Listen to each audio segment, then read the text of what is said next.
Lula, ele foi alvo de protestos de deputados da direita na manhã de hoje, ao discursar no parlamento em Portugal, em Lisboa. Do lado de fora da Assembleia, muitos manifestantes também se posicionaram contra petistas, com cartazes dizendo o seguinte: tolerância zero à corrupção e lugar de ladrão é na prisão. Estou dizendo entre aspas o que estava no cartaz, ok? Lula voltou, nesse discurso, a falar sobre a guerra na Ucrânia, afirmando que condena a violação à integridade territorial do país europeu, mas reiterou que é preciso falar de paz. Vamos ouvir o trecho. Condenamos a violação da integridade territorial da Ucrânia em uma ordem internacional fundada no respeito ao direito internacional e na preservação das soberanias nacionais. Ao mesmo tempo, é preciso admitir que a guerra não poderá seguir indefinidamente.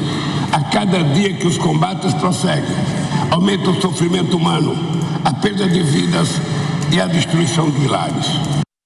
Diante desses fatos, Lula classificou os protestos contra ele como uma cena ridícula, organizados por quem quer aparecer e fazer papelão. Também tinha manifestante favorável ao presidente do Brasil do lado de fora da Assembleia da República Portuguesa. A maioria vestia camiseta vermelha. Vamos ver o que Lula disse sobre os patrícios.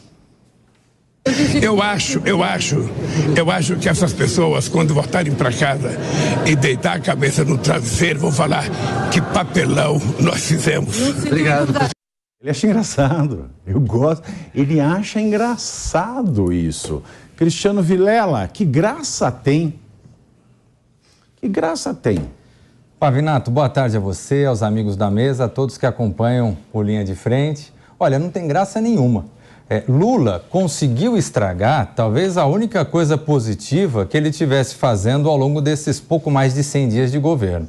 Se me perguntassem agora, durante a comemoração dos 100 dias, muitos me perguntaram o que o Lula fez de bom nesses 100 dias. Talvez a única coisa que eu via de razoável era essa inclinação a internacionalizar mais o país, a dialogar de uma forma mais intensa com os outros países. Aí o presidente da República aproveita um contexto desse, de uma viagem internacional na Europa, e quando vai falar, fala um monte de besteira. Faz críticas ao Brasil, à condução da economia, da taxa de juros brasileira. Fala, como falou recentemente na volta da China, sobre o episódio de que a Ucrânia e a Rússia teriam a mesma culpa por conta da guerra. E aí, com isso, em vez de fazer com que essas viagens internacionais fomentem negócios, fomentem o desenvolvimento econômico brasileiro, isso está virando piada e fazendo com que, durante as visitas do Brasil, do presidente do Brasil ao exterior, a gente passe a ter manifestações como tivemos na porta do parlamento português, manifestação de parlamentares portugueses à figura do presidente da República. Ou seja, Lula está estragando a única coisa positiva dos seus primeiros 4 meses de governo. E aí, Rodolfo, será que ele teve vontade de chamar o pessoal de terrorista lá fora? Vontade não faltou, né, Pavinato? Aliás, boa tarde a todos aqui. E boa tarde, boa tarde. Como vai? Muito bem. Como vai. Muito bem. Por favor.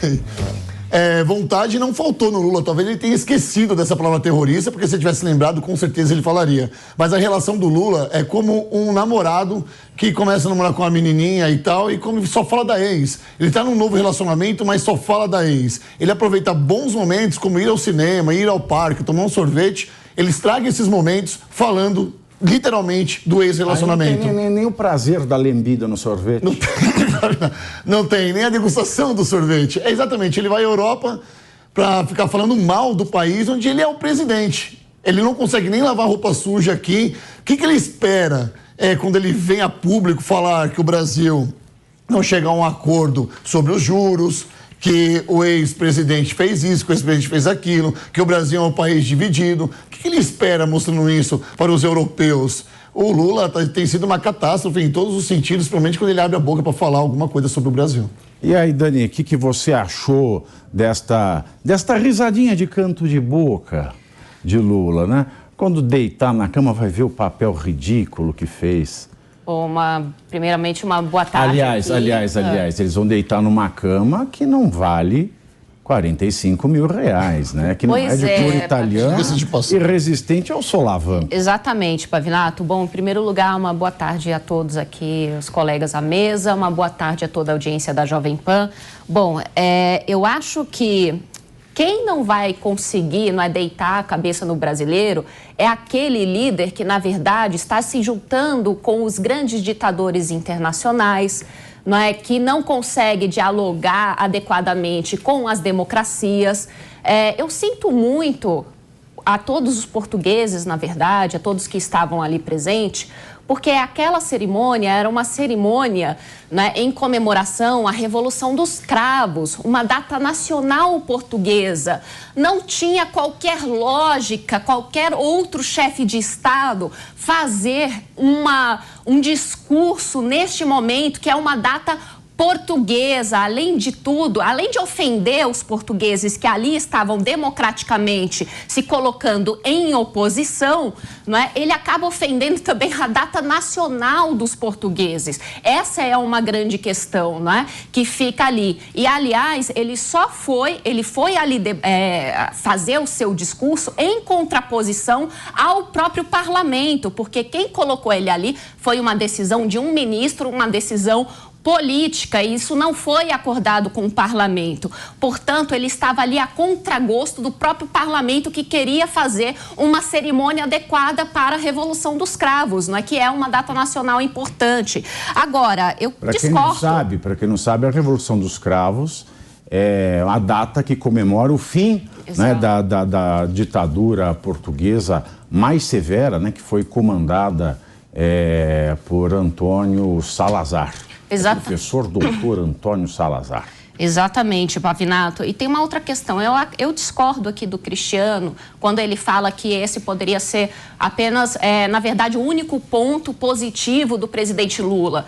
Porque eu avalio que, atualmente, passar vergonha em outros países, vergonha internacional, virou esporte da presidência da República. Então, eu não vejo como positivo qualquer ação internacional que este atual governo teve. Por quê? Quais foram as ações internacionais? Não é? Fechar os olhos para o que acontece na Nicarágua, fechar os olhos e fazer acordos com o ditador na Venezuela, fechar os olhos e fazer acordos e ficar a reboque do que a Rússia diz e ficar repetindo como um papagaio tudo que eles querem que ele fale, não é? Enfim. Sabe por que ele fecha os olhos?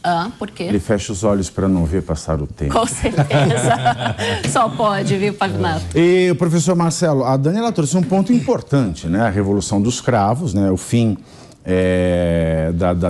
de um regime autoritário português bastante sangrento. E o que não é? O Salazar, que se não um Xi Jinping? O que é o Salazar, se não um Vladimir Putin? Ou, como disse o Lavrov, que é o embaixador russo, que veio no Brasil, falou: o Brasil está alinhadíssimo conosco, ainda elogiou Cuba, elogiou Maduro, elogiou a Nicarágua. O que é Salazar, se não um Daniel Ortega, né? Menos intelectual, mas o que é isso? E ainda eu soube do seguinte: você sabe que pão não se fala pão francês em Portugal, né? Não se fala. Quando você come aquelas baguetes, né? E você sabe como se chama cacetinho. Sim. Né? Então você pede um cacetinho, né? Aí, se ele foi à padaria, descobriu que o pão é o cacetinho, será que ele vai voltar para o Brasil com ideia de dar pão ao povo? Ele já está dando pão ao povo, com certeza, né? Inicialmente, Pavinato, uma boa tarde. Boa tarde a Dani, boa tarde ao Rodolfo, ao Cristiano, boa tarde a Mel, ao Alemão, essa produção maravilhosa da Jovem Pan, esse povo maravilhoso nos assiste. E eu vou pedido para fazer 2 cumprimentos. Primeiro, sou porta-voz de uma senhora que eu encontrei no metrô, conheci. O nome dela é Maria Cristina Maiboro, eu creio que a pronúncia do nome dela é assim, ela é tua fã. te ama, Um beijo para você, mandou um Maria beijo para todo mundo do Linha de Frente e agradeceu a Jovem Pan por fazer o que faz. Mandou para Daniela, para o Rodolfo, para o Cristiano, para todos. Educada, ela mandou só para mim. Com certeza. Você que gosta do Pavinato, por favor, procure o Marcelo Suano no metrô, nas ruas. O Marcelo Suano não vai mais conseguir andar. Mas para ver como ela mandou para todos, ela mandou um abraço para o Pioto, que ela não conseguiu cumprimentá-lo, ele tinha passado correndo. E ela é fã da Jovem Pan e agradece a Jovem Pan por tudo. Pronto, a Xuxa já acabou de falar por baixinho, agora vamos aos fatos. Para encerrar... Tem mais beijo? Tem mais beijo. Nossa Senhora. Eu tô loiro. É quase isso. Eu tô loiro. Tem que ser um beijo para Daniela Alves, que fará aniversário amanhã, com todo o brilho que ela tem. Eu tava quase pegando a nave Xuxa e partindo. Mas pode ir. Beijinho, Mas você volta de disco voador para dar aquele show que você deu no início do programa. Parabéns. Mas olha, vamos lá com relação ao que está acontecendo. Realmente, o Lula... Eu tenho um ponto que o Cristiano trouxe que eu acho interessante tentar desenvolver para entender o que o Lula está fazendo. O Lula, ele tenta, de alguma maneira, fazer com que a política externa dele seja o resgate de um posicionamento, de um protagonismo do Brasil, como se ele fosse capaz de fazer isso. Não à toa, o Lula, ele usa uma coisa que se chama diplomacia presidencial, que é uma diplomacia que eu acho que não deveria ser feita pelo presidente da República, porque a última tomada de decisão é dele. Então, quando ele assume algum compromisso, ele já está errado, porque ele assume o compromisso, quando ele volta, ele é contraditório, porque na hora de tomar decisão, agora, todo mundo certo, sobre isso, não faça. Eu quero só colocar mais